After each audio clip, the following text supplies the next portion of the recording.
segment, Prime Playlist Shuffle, where we sit down with the artists who are transforming the music industry. In 2013, Tom Odell skyrocketed to fame and the top of the British charts with his debut album, Long Way Down. Now fresh off touring with Billie Eilish and the Lumineers, he's back with his 6th studio album and headlining a new European arena tour. In his album, A Wonderful Life, Tom Odell brings his listeners into his most vulnerable and fragile thoughts with powerful lyricism showcased on songs like Don't Let Me Go and Don't Cry, Put Your Head on My Shoulder. Let's take a listen.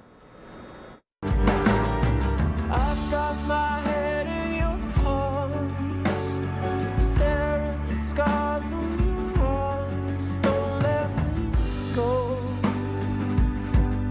don't let you go. Beautiful music. Joining us now is award-winning singer-songwriter Tom Odell. Thank you so much for joining us. Thank you for having me on.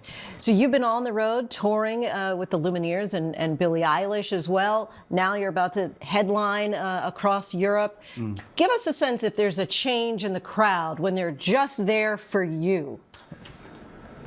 Well, the positive of opening up for people is that you've got nothing to lose because there's no expectation from the crowd. And that's a nice feeling, you know. It's you can kind of let loose a little bit. With my own tours, obviously we play for longer, 90 minutes, and it's kind of more exhausting. I'm sure. Yeah, but touring with Billie and with the Lumineers this year has been so fun because, like, I've got to do my set and then go out to the crowd and watch their set every night.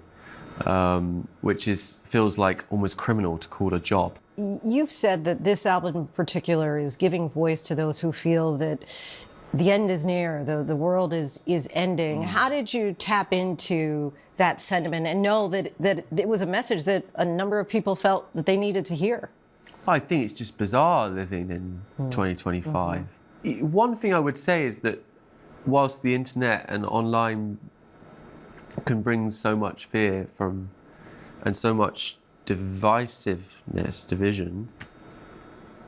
Also, what's amazing is when, like, we're able to connect. And I've had this extraordinary experience of connecting with people online through music, and building a community through that. And it is mad. It's mad. How did you decide, I'm going to take it to social media and I'm going to post about my life. I'm going to share a lot and connect with my listeners as well? Yeah. What the most extraordinary thing for me is that, like, there's a song, for example, I've written called Black Friday. I wrote that song at such a fragile time in my life of, like, I was really struggling as a person with my head. I was struggling with I struggled sleeping. I was struggling with my thoughts, and it just felt really sad. And I wrote that song at that moment where I felt so alone. And then fast forward a year, I shared that song online. It got shared loads and loads and loads and loads and loads over the course of a year. And then I'm singing that song in front of 10,000 people and they're singing it back to me. And I'm like, at that moment, I remembered the moment I wrote it and almost had never felt less alone than in that moment, which is a mad sort of tunnel, time tunnel to travel down. We love your music. Tom Odell, thank you so much for joining us. Yeah. A Wonderful Life is available to stream wherever you listen to your music, and you can see Tom Odell on the last 4 stops of his North American shows before he heads to Europe next month for the Wonderful Life Tour.